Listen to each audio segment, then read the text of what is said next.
My mic. Okay, I'm sorry about that. Hello, this is Maiwa.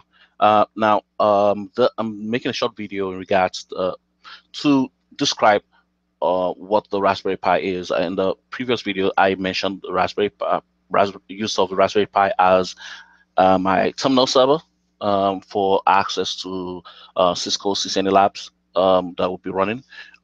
Now, if you want to know what a Raspberry Pi is, you can actually Google it and search more and get more info. I'm just going to make a very short video to just show you why or make a case for it.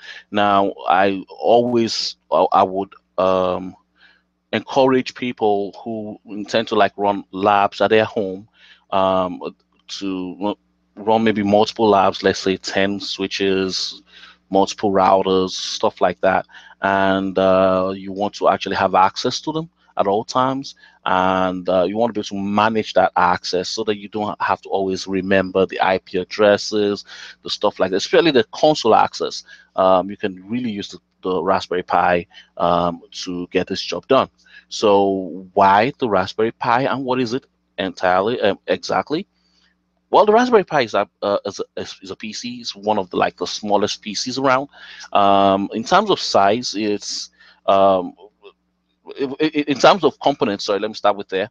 The CPU is a four quad core. No, is a quad core. My bad. Quad core 900 um, megahertz CPU, which is not really as fast as your high-end PCs, but it's decent. More so, it has 2 gigabit memory, um, and it's really everything is down to the miniaturized. So you do not see too much impact in terms of processing because the pathways are very small, and you do not have all the backlogs you have to deal with a larger motherboard footprint. Cool. So it is a PC, period. It's not just like an embedded system that you may need to maybe do some learn some programming to access or use. It is a working PC. That's the first thing. Two, size. In terms of sizes, you can see from the pictures here, the Raspberry Pi is really small. I mean, example, this is the Raspberry Pi. Um, this is a standard hand. I mean, this hand is smaller than mine. Maybe it's a teenager's hand. I don't know. Well, there are a lot of calluses here, so maybe not. But this is a small hand. The Raspberry Pi is actually really small, has a small footprint, so you can actually put it somewhere and it's out of your way. You don't see it. This is an example Raspberry Pi comparison with your phone. It's not even as this is a small phone. It's standard sizes usually come the same, almost the same size as your credit card, and it's really not that thick. It's really small. Now, depending on the case you want to buy, because some people love to buy cases to protect it for long-term use. Um, you might actually get something like this. If you want to be funky, if I can do this, but basically most cases come this size, so it's really a very small, innocuous PC. You can just plug it up, case it up, and put it somewhere behind your desk or behind something, and it's out of your way. So very small footprint. You don't get that with PCs or laptops. The third thing is power. The Raspberry Pi is powered by the micro USB over here. The micro USB, or the maximum power requirement of Raspberry Pi is maximum 2 amps and maximum 5 volts DC. Now, that's a total of 10 watts. And take note, it's the maximum. I mean, you're using all the ports or using a device that draws a lot of power from the Raspberry Pi. If you go beyond 10 watts, you're looking for trouble. You're likely going to fry the Pi. So 10 watts is basically what it uses the max, and that means that if you compare that with the high-end or even low-end laptops, maybe laptops are 5, 10 years old, or desktops or stuff like that, their average power consumption goes from, let's say, 300 watts to 500 watts or above, sometimes 1000 watts. Now compare that. Let's say 500 watts, right? Minimal. That's 50 times less power being consumed. And this what am I talking about in terms of the charging it, in terms of supplying power to it? The Raspberry Pi really uses your standard um, um, Android charger, phone charger. That's what it uses. If you pick up an Android phone charger and check inside and look at it, you'll find out that it has ratings of 5 watts, 2 amps. That's it, and you're done. So you actually using much less power. You can leave it you can leave it on for much longer and know that you're not really eating up that much power on your electric bill. No, don't feel that guilty about it. In addition to that, there are other power saving things you can do, but this is a winner at anytime I consider this. Now the I think is it a third or fourth? This is the fourth thing. Yeah, the fourth thing about the Raspberry Pi is that it supports multiple operating systems. Well, by multiple, I'm saying Linux-based systems and Windows 10. Windows 10 IOC, or I think it's IoT, or yeah, I think it's IoT. Windows 10. So specialized Windows 10. Windows actually produced their version of what they call it, a version of Windows 10 that supports um, ARM systems. So the regular the regular laptops or desktops you get is called PC because they use PC systems, but these embedded systems use what's called ARM. So um, they actually have Windows 10 version for it, and it's free.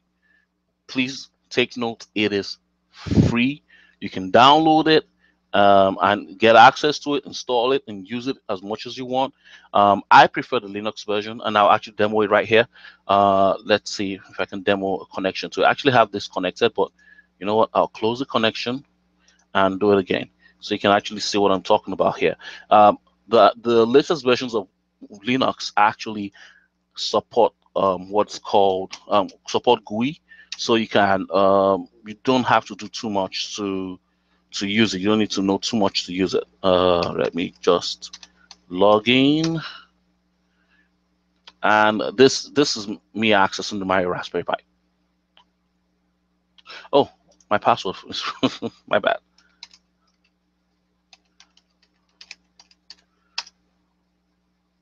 All right, cool. So that's it. It's a GUI.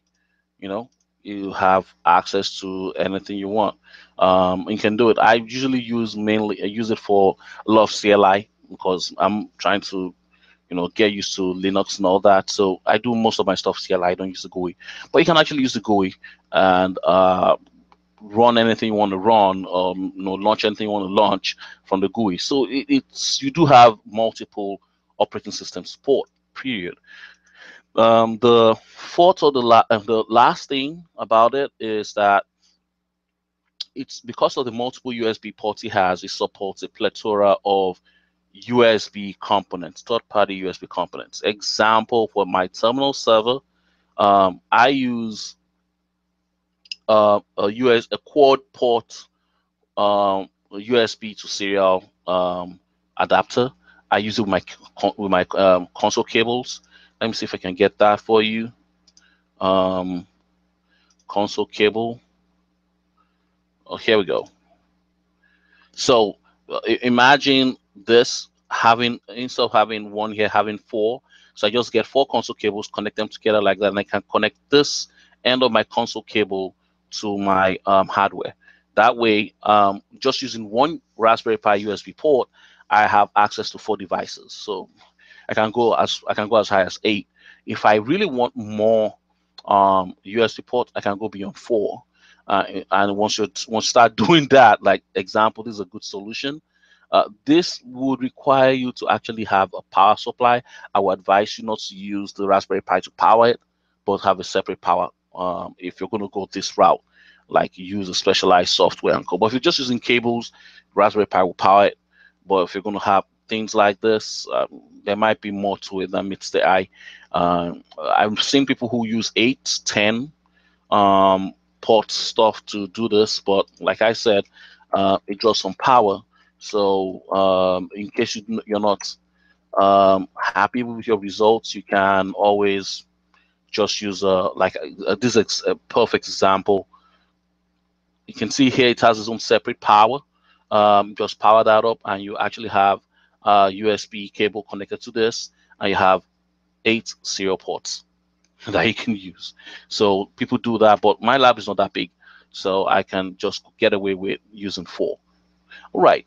So that's about all I have to share about with you in regards to Raspberry Pi.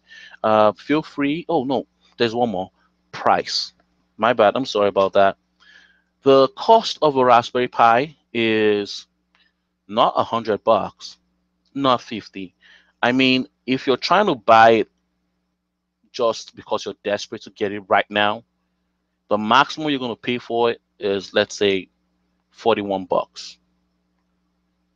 You actually can get it cheaper. um, uh, you should get it cheaper. Let's be frank. I don't know why this guy is selling it for $41. Raspberry Pis come in as you can buy for 40. The one I bought it for 40. No, for $50. But it came with a case. It came with a power supply, USB charger. It came with some other cables that I could use my for the robotics lab or projects I was trying to do, and it came with a package. So this actually is a ripoff. Raspberry Pi's prices are the actual price from the store in Britain where they manufacture it is about $20 or $25. um, so if you buy direct from their backlog, that's the only thing. So you can't really buy directly from them. You have to buy from a third party, and just shop around. You should be able to get it at a very cheap price. So for $50, you're good. I mean, you buy what you want. You buy the cables, serial cables. You buy the USB charger. You buy a case. You're good. The with $50, you're good. A whole PC they can use. So yeah, so that's about my case for Raspberry Pi, and I will encourage those of you who have the resources to go out there, get one, and play with it, interface it with your labs, and let's have some fun here. You get to learn a lot more. You have a desktop to work with that is cheaper.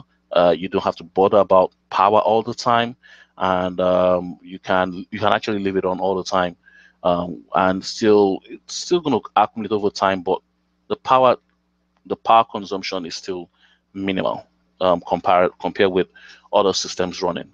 Okay, so if you do have any questions or um, something that you think I left out, please feel free to contact me, and I would I'll address your concerns.